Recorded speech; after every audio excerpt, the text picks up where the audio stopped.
Hey friends, this is Joseph Maynor. So what I want to do in this video is I want to talk about a little bit about my journey regarding truth. And what I just want to sort of lay it out and then we can talk about it.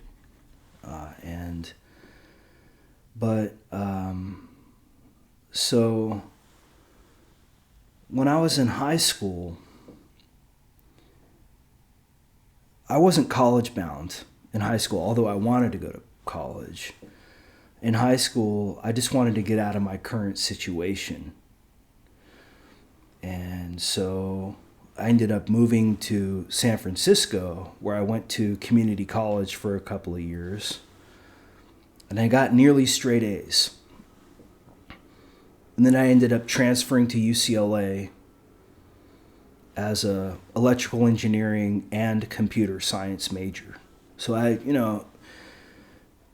I thought I was pretty smart in science and math, and they thought I was pretty smart in science and math. So they brought me into their engineering program, which ultimately I didn't really enjoy. And so I ended up switching to philosophy. So this issue of truth was a big factor, probably in my, I would say, like early to mid 20s. Like, there's all these like issues, like can we recreate intelligence using artificial intelligence? I mean, that was one of my research points when I was at UCLA. And I ended up talking with certain professors about this. Like, I wanted to get into AI. That was what I was interested in.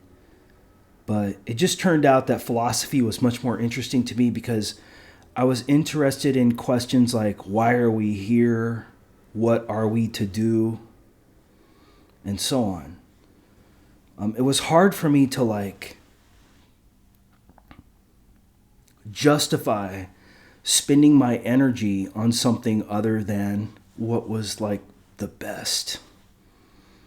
See, and I think this is what I think truth is. Now, truth is a little bit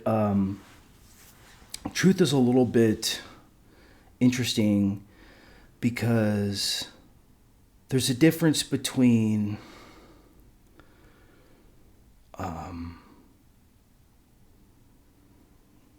ideals, which are thoughts, and truth. So if you're interested in artificial intelligence at the university level, like I was, and I was playing around with Bayesian networks, which at that time were considered to be pretty useful. I met with a professor to go over natural language processing, and he was a nice guy. He was really interested in me, and I just never ended up following up that way. I ended up like going into philosophy, and then I went that direction. But I have an engineering background, is what I'm trying to say. And when you have an engineering background, you're led to believe that science is the source of truth. Why is that? Because if you want to design something in the material world, then you're going to need science. So engineers, in a way, they don't really give a fuck about truth, right? The only truth they care about is whether something works or not. Pragmatism. Scientists are like a step higher. They care about whether something can be confirmed or not. And then philosophers are a step higher than that. They're concerned about whether something makes sense or not. Meaning, right? See, the difference between meaning and pragmatism. People concerned about meaning are concerned about why.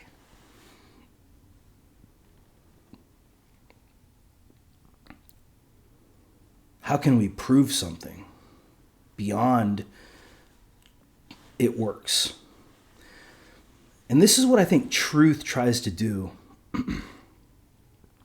Truth ultimately is a philosophical concept.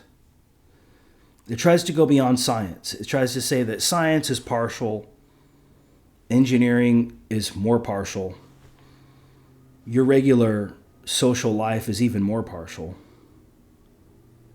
And even deeper than that, your being in the world is even more partial than that. Why? Because there's this masculine sort of like, I don't know, carrot on a stick or true value that says that we can discover the truth. But then you wonder, like, is truth an ideal or is it real? It's like when you do psychedelics, right? You do that, and I've done a lot of psychedelics too in the past. I don't do them anymore because I don't think I need to do them anymore. But I realized this, like on my trips, you go through the experience and then you talk about it. Well, you're also kind of talking about it while you're going through the experience too, right? There's some of that. But ultimately, like the philosophical stuff comes when you're coming down from the trip. Now you're like, oh, like this is like, I see this is good for me, this is bad for me, this is good for the world, this is bad for the world. But that can easily be diluting too.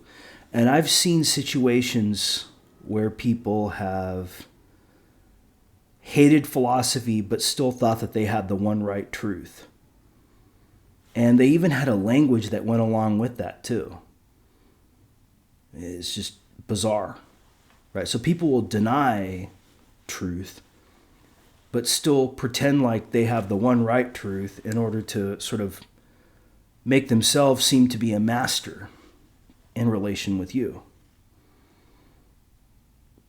And this is really challenging, like when you get into spirituality, especially if you're a science person or an engineering person or just some other kind of person, you get into spirituality and you're like, who can I trust?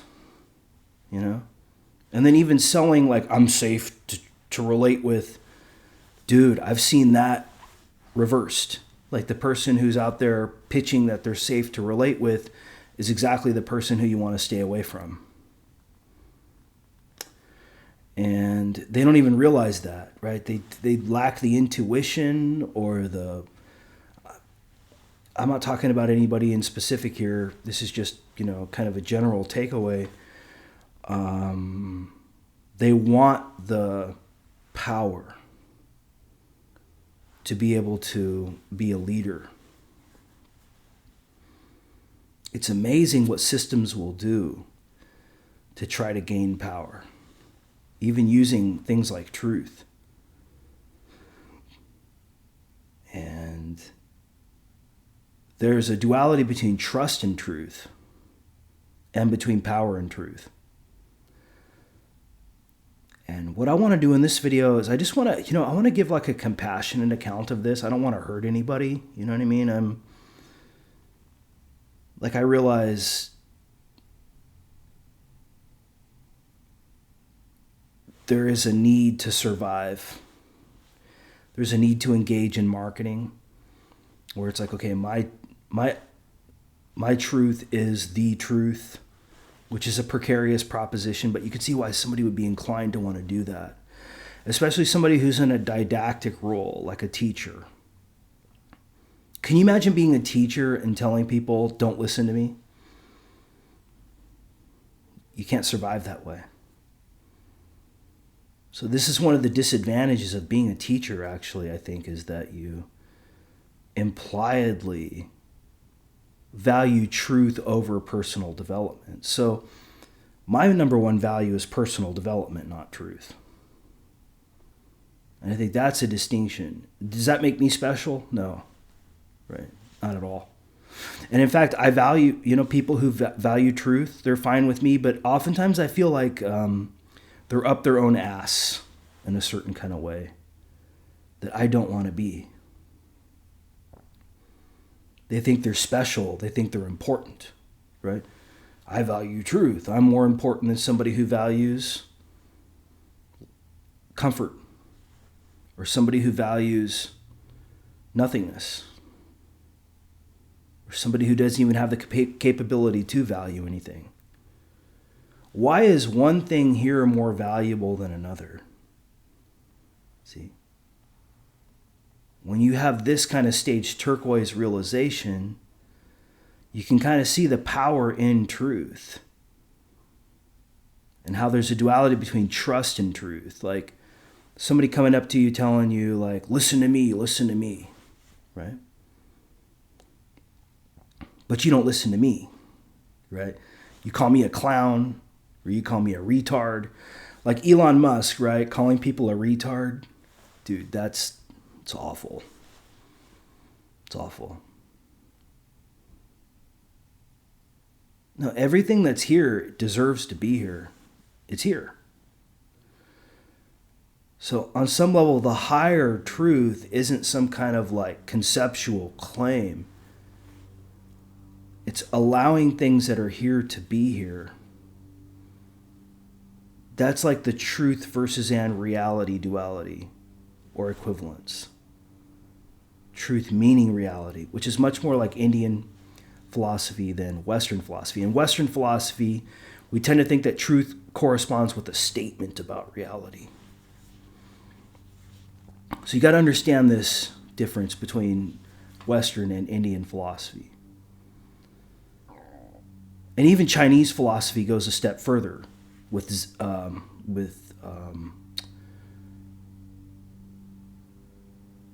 Zen, right? The idea that everything that exists, even a rock that exists, has a right to be and has just as much of a status of being as a human college professor teaching people about truth. Now,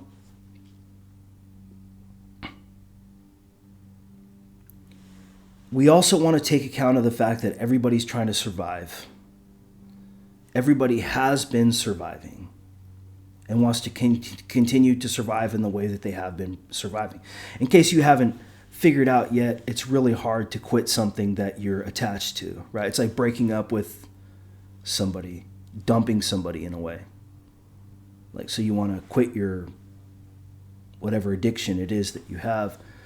In a way, that's very similar to breaking up with somebody without, any wiggle room there. So I value personal development over truth.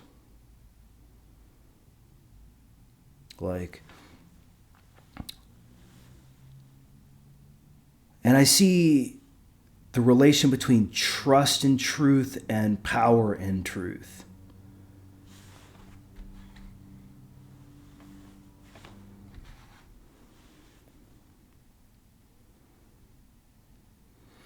And I also realize too that the masculine is very tempted to take their ideal as real.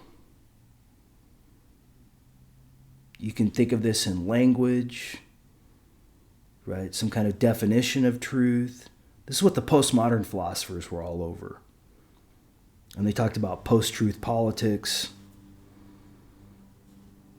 the hermeneutics of suspicion, that you going around saying, not only do I value the truth, but I have the truth. I think those are two totally different things. And I want to be very careful about how I do this because I don't want to, disparage anybody or attack anybody here. But are your statements about reality true in the same way that existence is true as to what's here? See, I think Spinoza really gets at this, can help you with this. But there's a lot of people that they don't want that, right? They don't want to say, like a Zen monk, that a rock is just as important as you are in terms of being, because it's here. Which Spinoza tapped into too, which is kind of cool. No, there's this hierarchy of being, like Plotinus advances, that goes all the way back to medieval Western philosophy. There's this sense that like some people are like higher level than other people are. But see, that hierarchy always serves some system. including you. Right? You have an interest in maintaining the status quo with regard to how you survive. And to try to actually make that better in some kind of a way too. We all have that. Whether you're I don't care who you are. I don't care what you are. Whether you're a sea urchin, whether you're a YouTuber, whether you're me working in the legal profession, you know what side of your bread is being buttered, and you want to keep that because you want to survive. And some people are attached to truth. Like, not only am I giving you the value of truth, but I'm giving you the truth. I think that's where the line is crossed. Like, I have it all. All you got to do is listen to me, and I'll give you the right answer. You can see this in the conflict between Socrates and the sophists. And a lot of people will consider Socrates to be a sophist because he kind of posed this kind of Nietzschean solution, which is that, we can't really know anything for certain, which is a certain kind of sophistry too. He wanted attention for himself. And he ended up getting killed because he was too popular. He was too much of the clown in the palace, right? See, everybody wants to think, oh, my house is a palace. And you are the saint in that palace, right? You're the one who's superior to everybody else. It's like, what these people want to say is that you're dirty, I'm clean. You're dirty, I'm clean. Why? Because I value truth. I value maturity. I value all these highfalutin things. But see, there's a difference between valuing something and demonstrating something in reality. Anybody can say anything, right? This is the language component of the masculine. The masculine confuses the ideal with the real. The masculine thinks that the ideal is real, or wants to pretend that way anyway, which is a fantasy of the masculine, because the masculine is about language and thought. So if the masculine thinks everything is mind, right, already, you're hitching your wagon to that kind of thinking that the ideal is real. And you may try hard to go in the other direction, but as you go in the other direction, that may be against your interests to control what you need to control to be able to do your job and to make money the way that you're used to making money, to survive the way that you're used to surviving. Think of a sea urchin, right? We make fun of sea urchins, but a lot of people are sea urchins. They just sit at the bottom of the ocean or wherever. I don't even know if they're at the bottom of the ocean or not. It's kind of irrelevant, but they just wait for shit to come in to contact them. They're passive. But I can think of a lot of people who survive that way, actually, in many different professions. They don't try very hard. They just set themselves up as a sea urchin, and they invite things to come into their house, and then they take what they need, and they're fine with that. They're lazy, right? Sea urchins are lazy. Now, what's the opposite of a sea urchin? Well, you can think of like orcas or great white sharks or humans even. Humans are not always, okay, but let's take a certain percentage of humans. They are sharks, and they'll kill a business to make a profit without giving a fuck about what that does to other people, like Stage Orange. It's like, okay, well, we live in a country of laws. I followed the law. I took some action. It hurt a bunch of people. So what? That's on them. See, no concern. Entirely individual focused. And I've seen this too with people who, they don't accept concepts. but then they still think that they have the one right answer, right? I have the truth. And they have their own kind of like language that they use to persuade other people that they're right, but it's like obviously just a form of like social control to keep them at the top, even if they have no followers.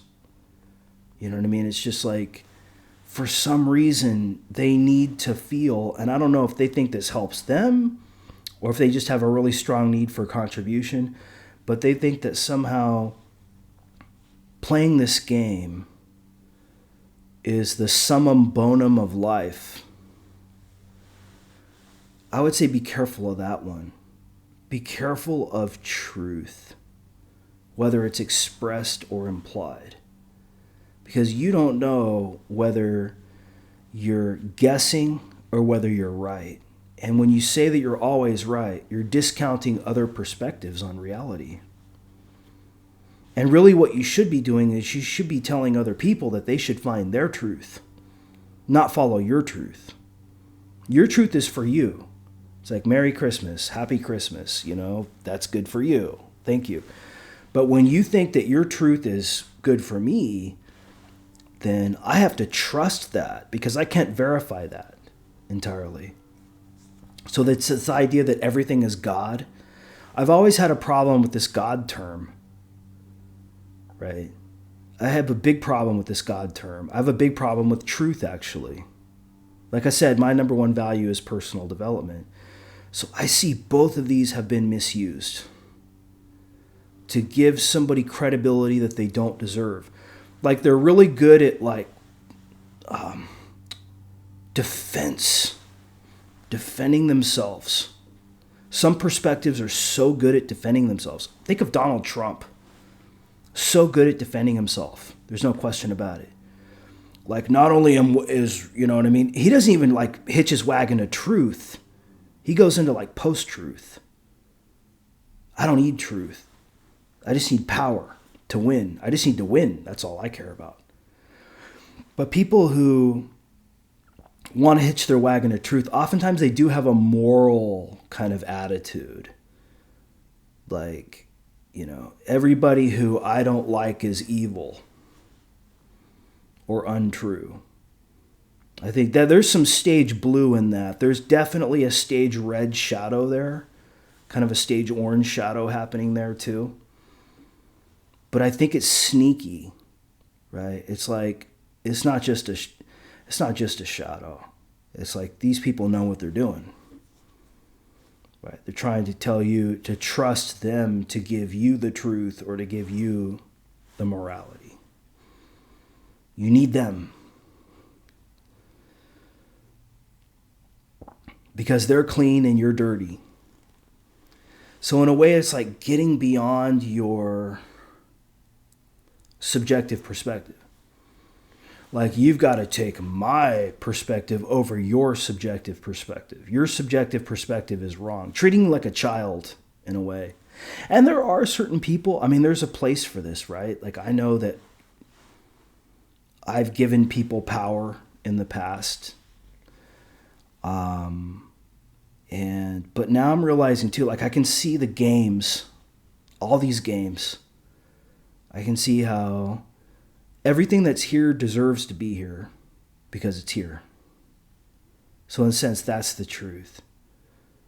But then I also see too that certain people want to mouth off about truth and say, look at me, I have the truth.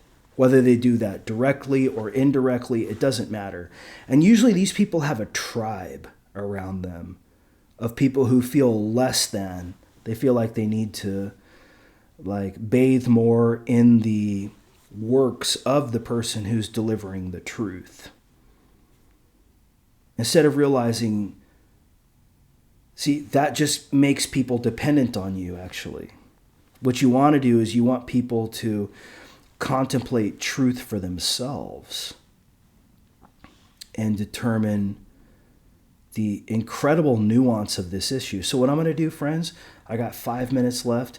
I'm going to take a break. I'll come back and we'll do a conclusion. So just give me 1 second.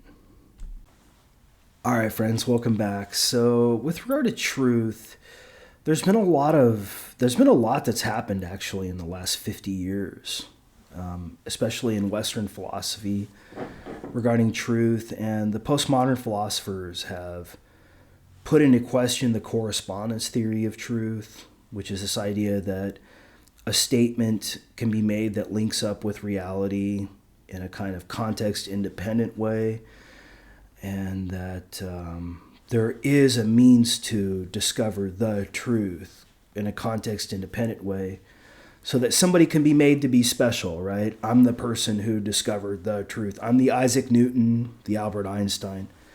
But notice how these figures only discovered partial ideas, right? That ultimately had to be recontextualized with regard to the whole later on. Like when we move from stage yellow to stage turquoise. So, but I think, I agree that people seem to be going around moralizing others to listen to them as a result of their survival strategies. And so it's like when a teacher tells you, follow me, I have the truth, you got to take that with a grain of salt. And then you wonder whether they really even believe that or whether that's just marketing.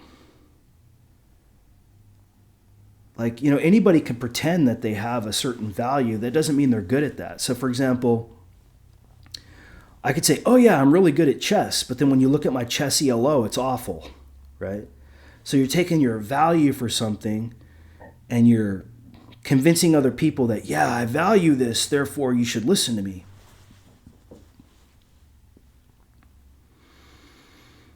But then, is truth just another form of power, right? Like the postmoderns talk about. And I'll be making a video on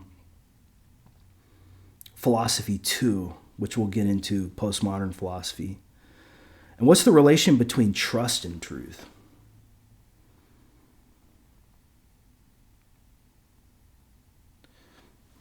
Sometimes the clown is trying to give you some advice because you're not in a palace. See, this idea that I'm in a palace, there's a clown that comes and disrupts me in my palace. See, what you're doing is you don't have ears to hear what the universe is trying to teach you because you're in a bubble, right? You're in an echo chamber. You've banned everybody from your community that disagreed with you, right? And you probably were right on some level in doing that at that time. But I think the problem is when you start huffing your own farts and you start taking this ideal or this fantasy that I'm this supreme being that has the truth and is going to give it to you, notwithstanding colleges, life experience. I mean, this is a ridiculously outlandish claim. It's a claim that goes beyond humility, way beyond humility. And I do agree, it's kind of like the Dunning-Kruger effect. You know what I mean? If you guys haven't heard of that. So the Dunning-Kruger effect is when you start to believe that you have more capability in something than you actually do. And why are you doing that? Because it gives you attention. It brings you people that flock to you, that want to know. But then the question is, are you doing the right thing by yourself and by those people? You are kind of peddling a certain kind of morality. You're saying everybody else is dirty and I'm clean. See, but that's unsustainable. That's very stage blue. So I could see that, ultimately there's a stage red shadow issue here, stage orange shadow issue here. There's a need to white knight, right, yourself, to make yourself seem like you're not surviving in the way that everybody else is surviving. But see, this is a problem within yourself. This is something you have to realize, that you're just another being that's here. You're no more special or important than anything else. On some level. On some level you are, but you have to get that balance right. Right? Okay, friends? Hopefully this is a good video. I'll talk to you soon. Take care.